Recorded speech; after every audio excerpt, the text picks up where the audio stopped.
Les apparitions morontielles de Jésus. Tout ce pouvoir inhérent à Jésus, le don de vie, et qui lui a permis de ressusciter d'entre les morts, est le don même de la vie éternelle, qu'il effuse sur les croyants au royaume et qui, aujourd'hui encore, rend certaine leur résurrection hors de l'emprise de la mort naturelle.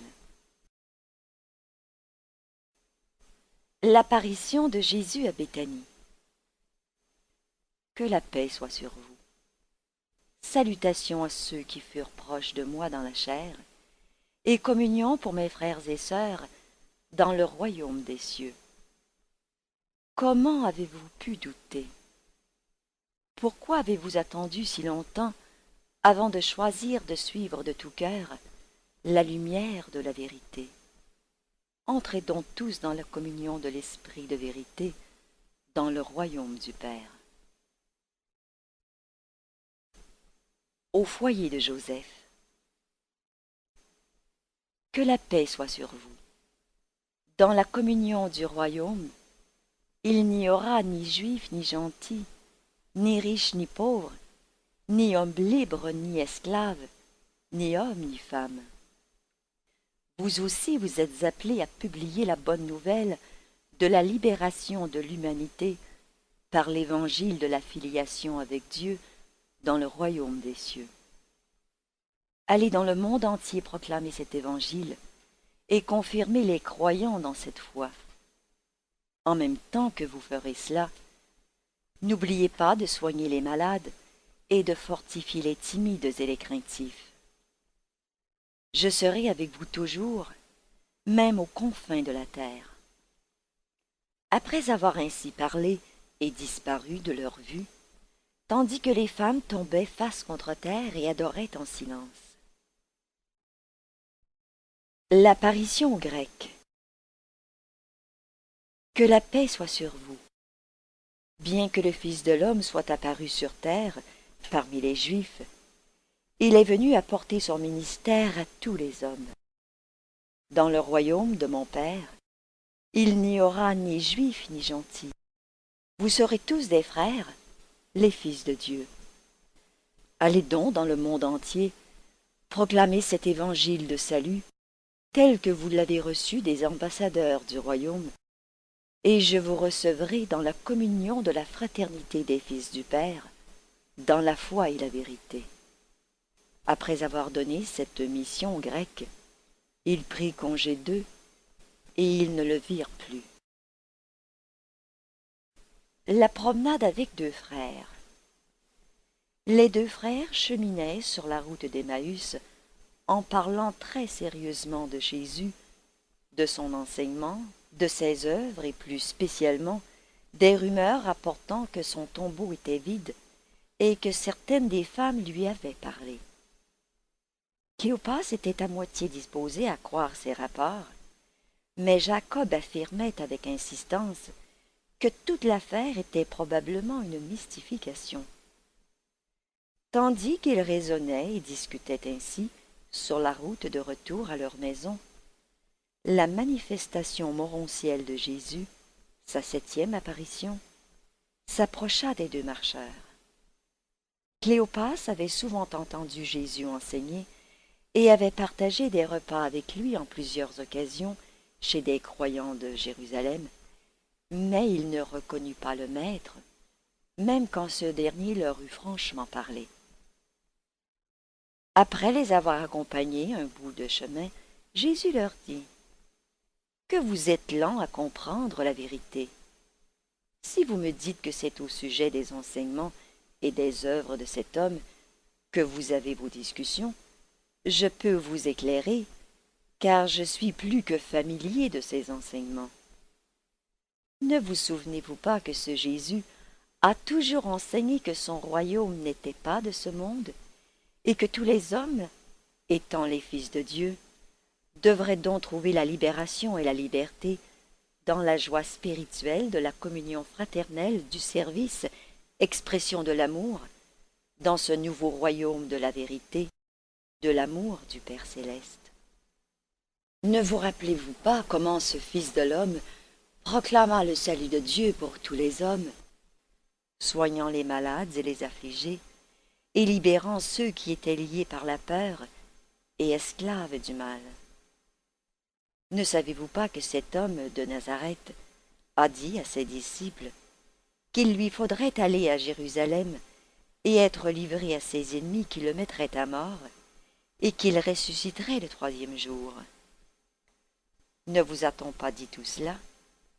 Et n'avez-vous jamais lu les passages des Écritures concernant ce jour de salut pour les Juifs et les gentils, où il est dit qu'en lui toutes les familles de la terre seront bénies, qu'il entendra le cri des nécessiteux et sauvera les âmes des pauvres qui le recherchent, que toutes les nations le qualifieront de béni, que ce libérateur ressemblera à l'ombre d'un grand rocher dans un pays épuisé, qu'il nourrira le troupeau comme un vrai berger, rassemblant les agneaux dans ses bras et les portant tendrement sur son sein, qu'il ouvrira les yeux des aveugles spirituels et fera sortir les prisonniers du désespoir en pleine liberté et dans la lumière, que tous ceux qui siègent dans les ténèbres verront la grande lumière du salut éternel, qu'il pansera les cœurs brisés,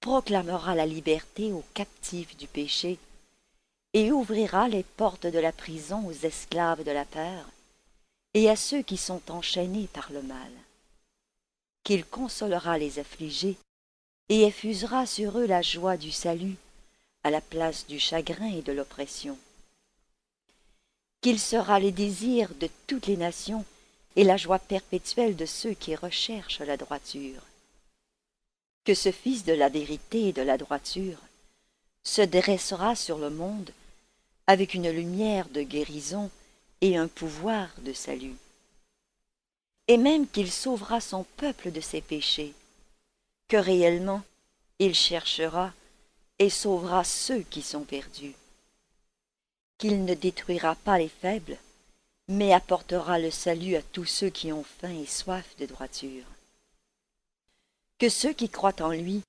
auront la vie éternelle, qu'il répandra son esprit sur toute chair, et qu'en chaque croyant, cet esprit de vérité sera une source d'eau vive, jaillissant jusque dans la vie éternelle. N'avez-vous pas compris la grandeur de l'évangile du royaume que cet homme vous a donné? Ne percevez-vous pas combien est grand le salut dont vous bénéficiez? Fascicule 191. Apparition aux apôtres et à d'autres disciples influents. L'apparition à Pierre. Il était près de 8h30 ce dimanche soir, lorsque Jésus apparut à Simon-Pierre dans le jardin de la demeure de Marc. Pierre, l'ennemi désirait t'avoir, mais je n'ai pas voulu t'abandonner à lui. Je savais que ce n'était pas dans ton cœur que tu m'avais renié. Je t'avais donc pardonné avant même que tu ne le demandes. Maintenant, il faut cesser de penser à toi-même et aux difficultés du moment, mais te préparer à apporter la bonne nouvelle de l'Évangile à ceux qui se trouvent dans les ténèbres. Il ne faut plus t'occuper de ce que tu peux obtenir du royaume, mais plutôt t'inquiéter de ce que tu peux donner à ceux qui vivent dans une affreuse misère spirituelle. Ceins-toi, Simon, pour la bataille d'un nouveau jour, pour la lutte contre les ténèbres spirituelles et la tendance aux doutes funestes du mental naturel de l'homme. Puis le maître disparut de sa vue en disant « Au revoir, Pierre, jusqu'à ce que je te voie avec tes frères. » Première apparition aux apôtres. Pourquoi êtes-vous si effrayés quand j'apparais, comme si vous aviez vu un esprit? Ne vous ai-je pas parlé de ces choses quand j'étais présent en incarnation avec vous? Ne vous avais-je pas dit que les chefs des prêtres et les dirigeants me livreraient à la mort, que l'un de vous me trahirait et que je ressusciterais le troisième jour? Pourquoi donc tous vos doutes et toute cette discussion sur les comptes rendus des femmes, de Cléopas et de Jacob, et même de Pierre? Combien de temps douterez-vous de mes paroles et refuserez-vous de croire à mes promesses? Et maintenant que vous me voyez en réalité, allez-vous croire? Ayez foi en Dieu, ayez foi les uns dans les autres, et vous entrerez ainsi dans le nouveau service du royaume des cieux. Je vous laisse ma paix. Quand le Jésus morontiel leur eut ainsi parlé, il disparut de leur vue en un instant. Ils tombèrent tous face contre terre, louant Dieu et vénérant leur maître disparu. La 10e apparition à Philadelphie. Que la paix soit sur vous. Vous savez tous que nous avons un seul Père au ciel et qu'il n'existe qu'un seul évangile du royaume, la bonne nouvelle du don de la vie éternelle, que les hommes reçoivent par la foi. En vous réjouissant dans votre fidélité à l'Évangile, priez le Père de la vérité de répandre dans votre cœur un nouvel et plus grand amour pour vos frères. Il vous faut aimer tous les hommes comme je vous ai aimé. Il vous faut servir tous les hommes comme je vous ai servi. Avec une sympathie compréhensive et une compréhension fraternelle, considérez comme vos compagnons tous vos frères consacrés à la proclamation de la bonne nouvelle, qu'ils soient juifs ou gentils, grecs ou romains, perses ou éthiopiens. Jean a prêché le royaume par anticipation.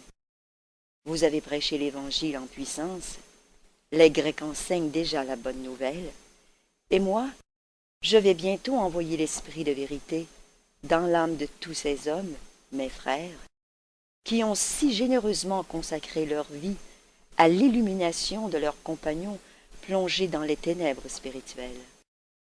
Vous êtes tous des enfants de lumière. Ne trébuchez donc pas dans l'enchevêtrement de la mésentente due à la méfiance et à l'intolérance humaine. Si par la grâce de la foi vous êtes ennoblis jusqu'à aimer les incroyants, ne devriez-vous pas aussi aimer également vos compagnons croyants de la grande famille de la foi? Rappelez-vous que dans la mesure où vous vous aimerez les uns les autres, tous les hommes sauront que vous êtes mes disciples. Allez donc dans le monde entier, proclamez à toutes les nations et races cet évangile de la paternité de Dieu et de la fraternité des hommes, et soyez toujours sages dans le choix de vos méthodes pour présenter la bonne nouvelle aux différentes races et tribus de l'humanité. Vous avez reçu libéralement cet évangile du royaume. Vous apporterez libéralement la bonne nouvelle à toutes les nations. Ne craignez pas la résistance du mal, car je suis avec vous pour toujours, même jusqu'à la fin des âges, et je vous laisse ma paix. Après avoir dit « Je vous laisse ma paix », il disparut de leur vue. Seconde apparition aux apôtres. Le maître, sous sa forme morontielle, apparut soudainement dans le fer à cheval de la table, se tenant directement en face de Thomas et dit « Que la paix soit sur vous. » Je vous le répète, de même que le Père m'a envoyé dans le monde, je vous y envoie. De même que j'ai révélé le Père, de même vous révélerez l'amour divin, non simplement avec des paroles, mais dans votre vie quotidienne. Je vous envoie non pour aimer l'âme des hommes, mais plutôt pour aimer les hommes.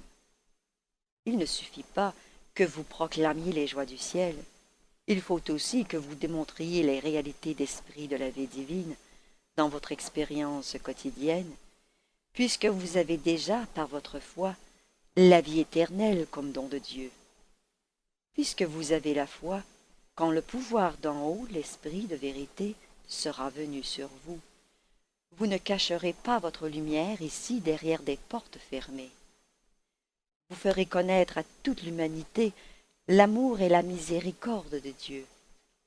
Par peur, vous fuyez maintenant devant l'effet d'une expérience désagréable, mais quand vous aurez été baptisé de l'Esprit de vérité, vous irez bravement et joyeusement au-devant des nouvelles expériences, où vous proclamerez la bonne nouvelle de la vie éternelle dans le royaume de Dieu.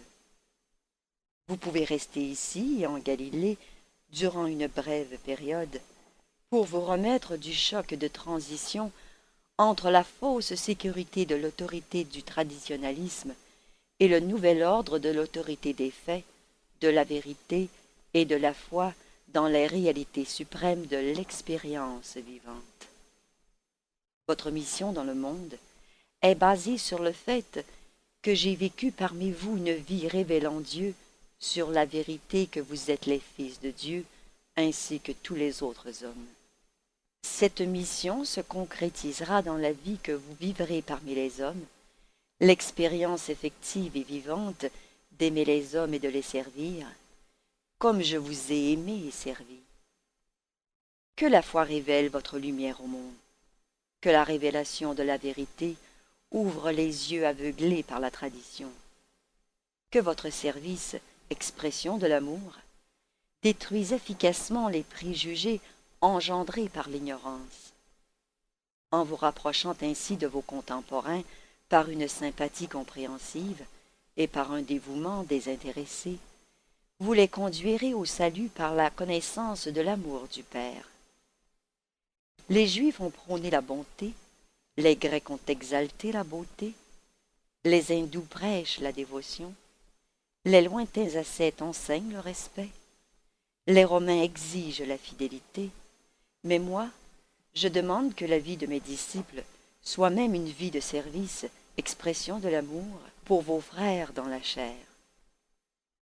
Après avoir ainsi parlé, le maître abaissa le regard sur le visage de Thomas et dit « Et toi, Thomas, qui as dit que tu ne croirais pas, à moins de me voir et de mettre ton doigt dans les marques des clous sur mes mains, maintenant tu m'as vu et entendu mes paroles. Bien que tu ne vois aucune marque de clous sur mes mains, puisque je suis élevé sous une forme que tu revêtiras aussi quand tu quitteras ce monde, que vas-tu dire à tes frères? Tu reconnaîtras la vérité, car déjà dans ton cœur, tu avais commencé à croire, même quand tu affirmais si résolument ton incroyance. Thomas, c'est juste au moment où tes doutes commencent à s'effriter qu'ils s'affirment avec le plus d'entêtement. Thomas, je te demande de ne pas manquer de foi, mais d'être croyant, et je sais que tu croiras, et même de tout ton cœur.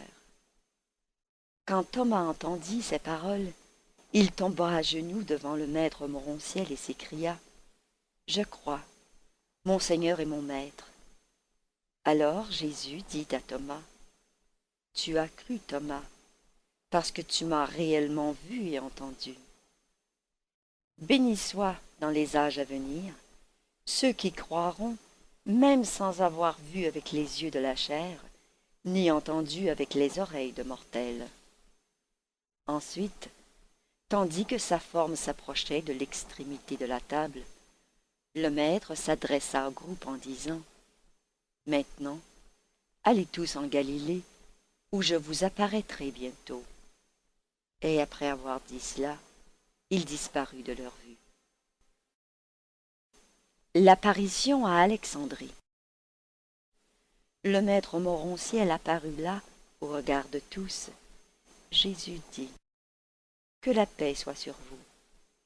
Ce que mon Père m'a envoyé établir dans le monde n'appartient ni à une race, ni à une nation, ni à un groupe spécial d'éducateurs ou de prédicateurs. Cet évangile du royaume appartient aux Juifs et aux gentils, aux riches et aux pauvres, aux hommes libres et aux esclaves, aux hommes et aux femmes, et même aux petits enfants.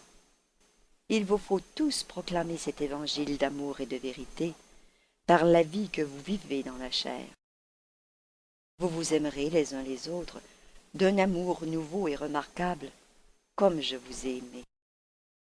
Vous servirez l'humanité avec une dévotion nouvelle et étonnante, comme je vous ai servi. Quand les hommes verront que vous les aimez ainsi, et combien vous les servez avec ferveur, ils percevront que vous êtes entrés par la foi dans la communauté du royaume des cieux. Alors, ils suivront l'esprit de vérité qu'ils apercevront dans votre vie jusqu'à ce qu'ils trouvent le salut éternel.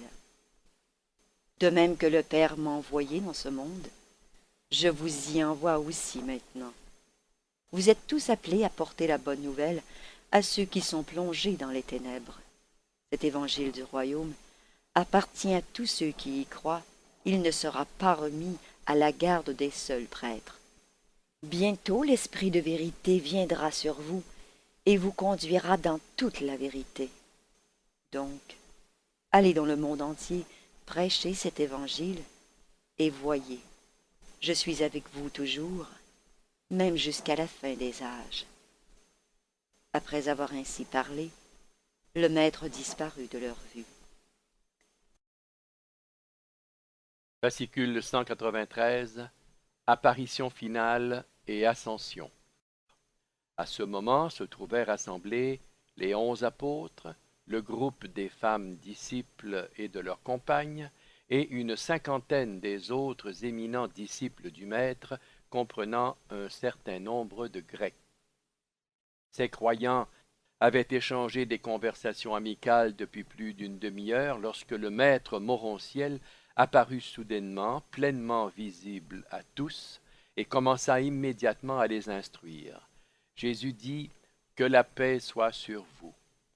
Voici le groupe de croyants le plus représentatif, apôtres et disciples, hommes et femmes, auxquels je sois apparu depuis le moment où j'ai été délivré de la chair.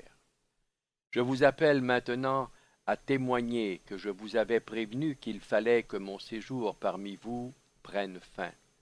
Je vous ai dit que je devais bientôt retourner auprès du Père.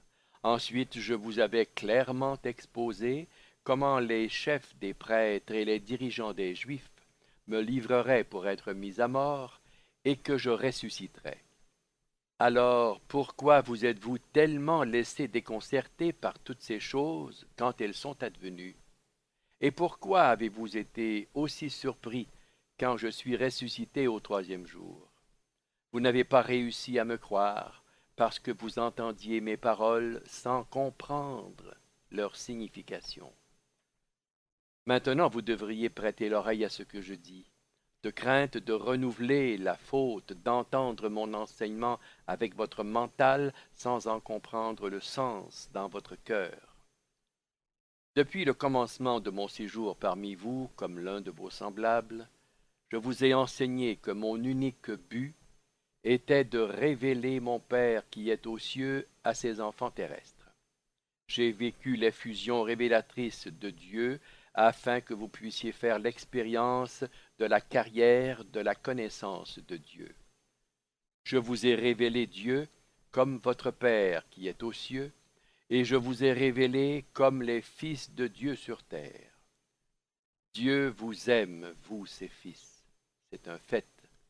Par la foi en mes paroles, ce fait devient une vérité éternellement vivante dans votre cœur.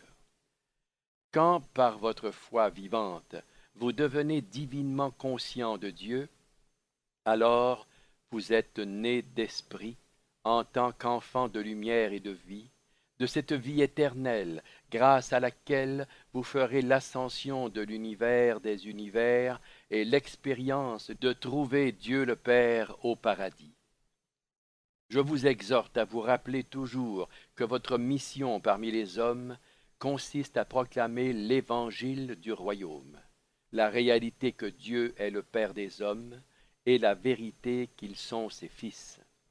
Proclamez la vérité entière de la bonne nouvelle, et non pas seulement une partie de l'évangile sauveur. Votre message n'est pas modifié par l'expérience de ma résurrection. La filiation avec Dieu par la foi reste la vérité salvatrice de l'évangile du royaume. Vous irez prêcher l'amour de Dieu et le service des hommes. Ce que le monde a le plus besoin de savoir, c'est que les hommes sont les fils de Dieu et que par la foi, ils peuvent effectivement réaliser cette vérité ennoblissante et en faire l'expérience quotidienne.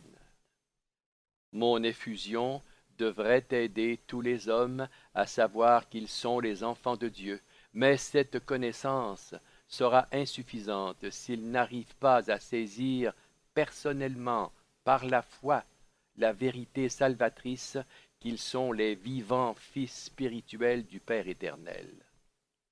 L'évangile du royaume concerne l'amour du Père et le service de ses enfants sur terre. Ici, vous partagez ensemble la connaissance de ma résurrection d'entre les morts, mais elle n'a rien d'étrange. J'ai le pouvoir d'abandonner ma vie et de la reprendre. Le Père donne un tel pouvoir à ses fils du paradis. Vous devriez plutôt avoir le cœur ému de savoir que les morts d'un âge ont entrepris l'ascension éternelle peu après que j'eus quitté le tombeau neuf de Joseph d'Arimathie. J'ai vécu ma vie dans la chair pour vous montrer comment, par un service expression de l'amour, vous pouvez révéler Dieu à vos semblables. De même qu'en vous aimant et en vous servant, je suis devenu une révélation de Dieu pour vous. J'ai vécu parmi vous en tant que fils de l'homme pour que vous et tous les autres hommes puissiez savoir que vous êtes en vérité les fils de Dieu. Donc allez maintenant dans le monde entier, prêchez à tous les hommes cet évangile du royaume des cieux. Aimez tous les hommes comme je vous ai aimés, servez vos compagnons mortels comme je vous ai servis. Vous avez reçu libéralement, donnez libéralement. Restez à Jérusalem seulement pendant que je vais auprès du Père, et jusqu'à ce que je vous envoie l'Esprit de vérité. Il vous conduira dans un plus vaste domaine de vérité, et je vous accompagnerai dans le monde entier. Je suis avec vous toujours, et je vous laisse ma paix. Après que le maître leur eut parlé, il disparut de leur vue. L'apparition à Sichar. Le maître apparut à Nalda et à environ 75 croyants samaritains près du puits de Jacob à Sichar. Les croyants avaient l'habitude de se réunir à cet endroit près duquel Jésus avait parlé à Nalda de l'eau vivante. Ce jour-là, juste au moment où ils avaient fini de discuter les nouvelles de la résurrection, Jésus apparut soudain devant eux et dit « Que la paix soit sur vous.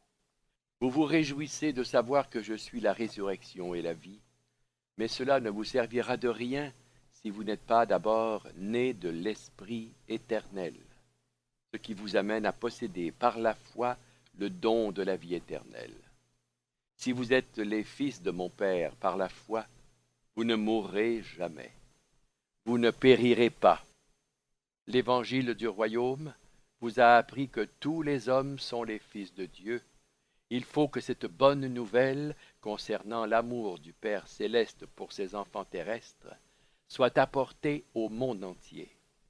L'heure est venue de ne plus adorer Dieu sur le mont Garizim ou à Jérusalem, mais en esprit et en vérité là où vous êtes, tel que vous êtes. C'est votre foi qui sauve votre âme. Le salut est le don de Dieu à tous ceux qui croient être ses fils. Mais ne vous y trompez pas, bien que le salut soit le don gratuit de Dieu et soit offert à tous ceux qui l'acceptent par la foi, il est suivi par l'expérience de porter les fruits de cette vie spirituelle telle qu'elle est vécue dans la chair. L'acceptation de la doctrine de la paternité de Dieu implique que vous acceptiez aussi librement cette vérité corollaire de la fraternité des hommes. Or, si un homme est votre frère, il est plus encore que votre prochain, que le Père vous demande d'aimer comme vous-même. Puisque votre frère appartient à votre propre famille, non seulement vous l'aimerez d'une affection familiale, mais aussi vous le servirez comme vous vous serviriez vous-même. Et vous aimerez et servirez ainsi votre frère, parce que, étant mes frères, vous avez été aimés et servis par moi de cette façon. Donc, allez dans le monde entier, proclamez cette bonne nouvelle à toutes les créatures de chaque race, de chaque tribu et de chaque nation. Mon esprit vous précédera, et je serai avec vous toujours. L'apparition en Phénicie. Jésus dit que la paix soit sur vous. Vous vous réjouissez de savoir que le Fils de l'homme est ressuscité d'entre les morts parce que vous savez par là même que vos frères et vous survivrez aussi au trépas humain. Mais pour survivre, il faut que vous soyez préalablement nés de l'Esprit qui recherche la vérité et trouve Dieu. Le pain de vie et l'eau vivante sont donnés seulement à ceux qui ont faim de vérité et soif de droiture de Dieu. Le fait que les morts ressuscitent n'est pas l'évangile du royaume. Ces grandes vérités et ces faits universels sont tous reliés à l'Évangile parce qu'ils font partie du résultat obtenu par ceux qui croient la bonne nouvelle. Ils sont englobés dans l'expérience ultérieure de ceux qui, par la foi, deviennent en fait et en vérité les fils perpétuels du Dieu éternel. Mon Père m'a envoyé dans le monde pour proclamer à tous les hommes ce salut de la filiation. De même, je vous envoie au loin pour prêcher ce salut de la filiation. Le salut est un don gratuit de Dieu, mais ceux qui sont nés de l'Esprit commencent immédiatement à montrer les fruits de l'Esprit par leur service expression de l'amour auprès de leurs semblables. Et voici les fruits de l'Esprit divin produits dans la vie des mortels nés d'Esprit et connaissant Dieu, service expression de l'amour, dévouement désintéressé, fidélité courageuse, équité sincère, honnêteté éclairée, espoir vivace, confiance sans soupçon, ministère miséricordieux, bonté inaltérable, tolérance indulgente et paix durable. Si de prétendus croyants ne portent pas ces fruits de l'Esprit divin dans leur vie, ils sont morts. L'Esprit de vérité n'est pas en eux. Ils sont des sarments inutiles de la vigne vivante et seront bientôt retranchés. Mon Père demande aux enfants de la foi de porter beaucoup de fruits de l'Esprit. Si donc vous êtes stériles, il creusera autour de vos racines et coupera vos sarments improductifs. À mesure que vous progresserez vers le ciel dans le royaume de Dieu, il faudra de plus en plus que vous produisiez des fruits de l'Esprit. Vous pouvez entrer dans le royaume de Dieu comme un enfant, mais le Père exige que vous grandissiez par la grâce jusqu'à la pleine stature d'un adulte spirituel. Quand vous irez au loin proclamer à toutes les nations la bonne nouvelle de cet évangile, je vous devancerai, et mon esprit de vérité demeurera dans votre cœur. Je vous laisse ma paix. Ensuite le maître disparut de leur vue. Dernière apparition à Jérusalem. Jésus fit sa dernière apparition sur terre en tant que personnalité morontielle. Tandis que les 11 apôtres allaient s'asseoir pour leur repas matinal dans la salle du haut de la maison de Marie-Marc, Jésus leur apparut et dit « Que la paix soit sur vous. Je vous ai demandé de rester ici, à Jérusalem, jusqu'à mon ascension auprès du Père, et même jusqu'à ce que je vous envoie l'Esprit de vérité, qui sera bientôt répandu sur toute chair et vous conférera un pouvoir d'en haut. » Simon Zélotès interrompit Jésus en demandant « Et alors, Maître, rétabliras-tu le royaume et verrons-nous la gloire de Dieu manifestée sur terre ?» Après avoir écouté la question de Simon, Jésus répondit « Simon, tu t'accroches encore à tes vieilles idées sur le Messie des Juifs et le royaume matériel. Mais tu recevras un pouvoir spirituel quand l'Esprit sera descendu sur toi. Et tu iras bientôt dans le monde entier prêcher l'évangile du royaume. De même que le Père m'a envoyé dans le monde, de même je vous y envoie. Je souhaite que vous vous aimiez et que vous ayez confiance les uns dans les autres. Judas n'est plus avec vous parce que son amour s'était refroidi et parce qu'il vous refusait sa confiance, à vous, ses frères loyaux. N'avez-vous pas lu le passage des Écritures où il est dit « Il n'est pas bon que l'homme soit seul. Nul ne vit pour lui-même. » Et aussi celui qui dit « Quiconque veut avoir des amis doit se montrer amical. » Ne vous ai-je pas envoyé enseigner deux par deux, afin que vous ne vous sentiez pas seul, et que vous ne tombiez pas dans les ennuis et les malheurs de l'isolement? Vous savez bien aussi que lorsque j'étais dans la chair, je ne me suis jamais permis de rester longtemps seul. Dès le commencement de notre association, j'ai constamment eu 2 ou 3 d'entre vous auprès de moi, ou tout à fait à proximité, même quand je communiais avec le Père. Donc, ayez confiance et confiez-vous les uns aux autres. C'est d'autant plus nécessaire qu'aujourd'hui je vais vous laisser seuls dans le monde. L'heure est venue, je suis sur le point d'aller auprès du Père. Après leur avoir ainsi parlé, il leur fit signe de l'accompagner et les conduisit sur le mont des Oliviers, où il leur fit ses adieux préparatoires à son départ d'Urantia. L'ascension du Maître. Jésus se prépara alors à leur faire ses derniers adieux avant de quitter Urantia. Tandis qu'ils se tenaient là, debout devant eux, ils s'agenouillèrent tous spontanément en cercle autour de lui, et le Maître dit, « Je vous ai demandé de rester à Jérusalem jusqu'à ce qu'un pouvoir d'en haut vous soit donné. Je suis maintenant sur le point de prendre congé de vous et de monter auprès de mon Père. Bientôt, très bientôt, nous enverrons l'Esprit de vérité dans ce monde où j'ai séjourné. Quand il sera venu, vous commencerez la nouvelle proclamation de l'Évangile du royaume, d'abord à Jérusalem, et ensuite jusqu'aux confins du monde.